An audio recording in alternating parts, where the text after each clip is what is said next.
I was unemployed around 2008 when all that market crashed, and I ended up not having a job. And so I'm sitting there and just made a list, and had the kids with me. We're all in bed, and all in our bed, and I was like, let's make a list, and I put everything down, like Pizza Man, mayor, and all kinds of stuff. Right? I had all kinds of crazy anything, and just nothing got rejected. You know what never made the list?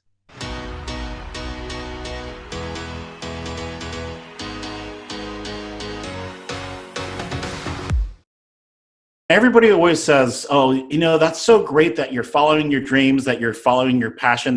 But they assume that the photography is the passion, and I do enjoy photography. Don't get me wrong, but photography honestly really isn't my passion.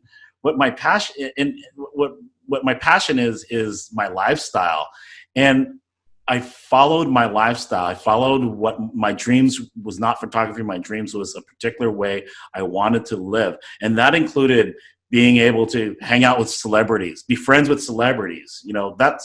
It seems like a weird dream, but it's like, yeah, I just want to hang out with celebrities. They're my friends, get to hang out with it. I wanted to hang out at a beach house. It didn't necessarily have to be my beach house, somebody's beach house, but got that. I wanted to spend time with my family, work from home, travel around everywhere. And with photography not being the passion, photography in that business is a tool that allows me to live the type of lifestyle I wanted to lead. Now, it also helped me make decisions on what type of photography I wanted to do. I enjoy weddings, but I decided I didn't really want to do weddings.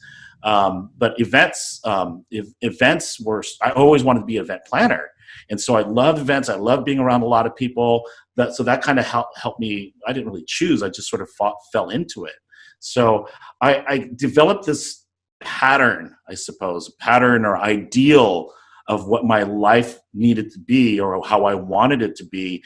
And my choices and decisions on how I got to photography and the direction I took my photography was based on how I wanted to live. Which is beautiful. And you're basically describing, because I love to say, design the life you want first. And that's what you said. Okay, you're saying the list, you want to spend time with celebrities, you want to be able to be with your family, like flexibility in your lifestyle.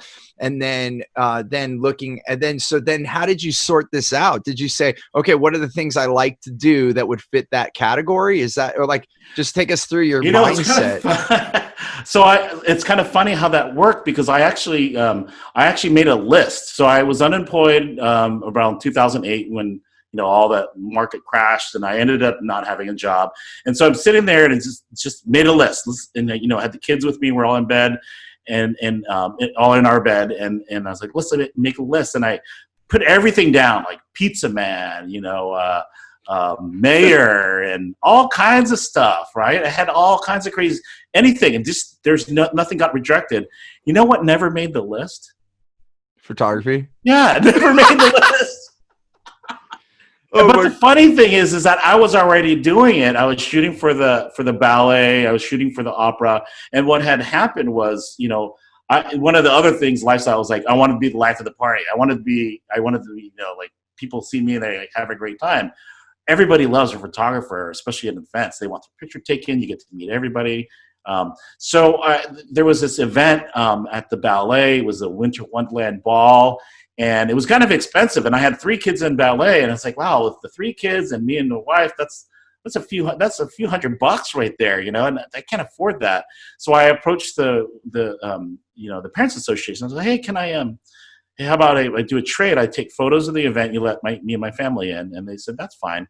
And so I took the photos, and then the ballet development department saw the photos, and like, hey, these are great. So they called me and they say, hey, we have other events that we need photography for, and how about if we, we'll give you some season tickets or whatever, tickets to the ballet, and you take some photos for us. And then I just started shooting for the ballet, and then someone introduced me to someone at the opera, and they said, oh, if you're good enough for the ballet, you're good enough for the opera. So it's sort of just kind of snowballed, and the next thing I know, I'm shooting for the opera and I'm shooting the ring. They go, hey, I was backstage with my kids actually taking photos of the kids. I still hadn't shot for the opera.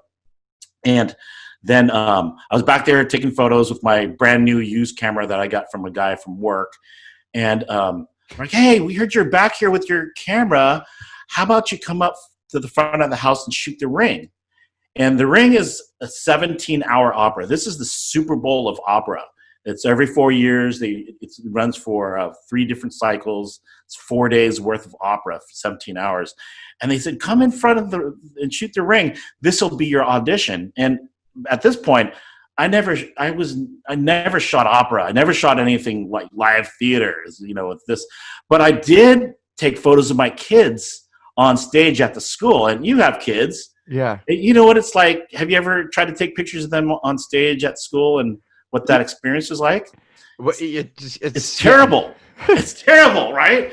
But I got really good at it. And at this point, I just really wanted to get my kids. They were in ballet and they were in this opera. I just wanted to get pictures of my kids. That's all I really wanted to do. But I cut my teeth taking photos of them on stage at school where the kids aren't unprofessional. The lighting's terrible. There's parents and kids in the way. And I got really good. I figured out tricks to make this work.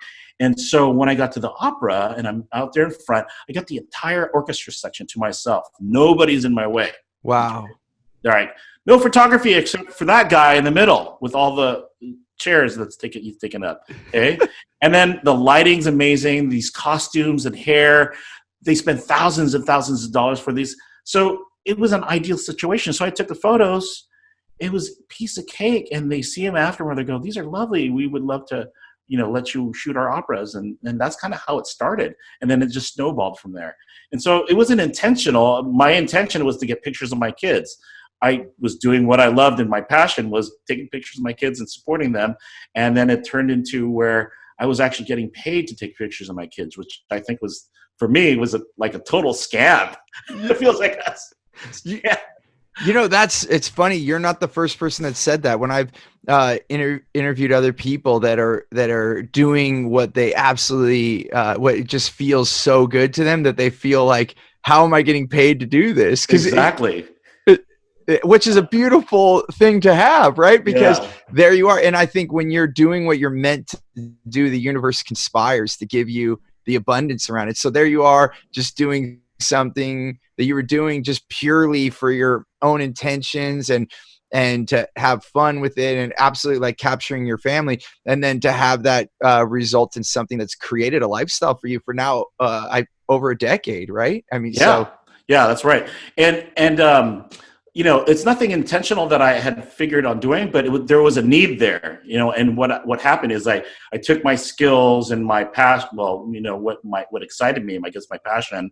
And at the same time, I found something that there was a hole in the need for a good event photographer. I'm very gregarious. I meet thousands of people a week. And I love going up to people, meeting new people, learning more about them. And when that happens, they put their wall down, their guard down. Right. So then they become much more natural and much more easy in front of the camera. So I always get, the people, people like say, how did you get these people smiling? And you look like they're having such a great time. Well, because they are. I feel like I'm the life of the party, and I'm just there to entertain everybody. And then you happen to have the camera in your hand, so you're capturing the moment. And I just want to say, Alan's not joking. There's only a few people I could definitely count on my 2 hands of some of the most connected people I know. And Alan is someone I've walked around Seattle, and it's not a small city. And I can't go anywhere without Alan, without someone saying, Alan, hey, it's like, are you kidding me? Are you kidding me? Like anywhere, you could drop him anywhere, and not just in Seattle. We'll be like all over. And I'm always, whenever I'm with Alan, somebody comes over and gives him a hug. It's pretty wild. And that's kind of lifestyle. I wanted to be recognizable. I didn't want to be a celebrity per se. I didn't want to be this famous person that, people just randomly off the street say, hey, I want to, it's people that I actually know. And I've met so many people that anywhere I go, any town, any city, I run into somebody. Hey there, I want to give you something really big. It's called Clear Path to Customers. It's the way that we get the right language to get the right client. I like to call them your wow clients, so that you can have more results, more revenue, more raving fans, and more referrals. And I want to give this to you absolutely free. And all you have to do is go to stevenapolitan.com to check it out, or you can look at the description here. We'll put the details there. As always, remember, choose gratitude and create freedom.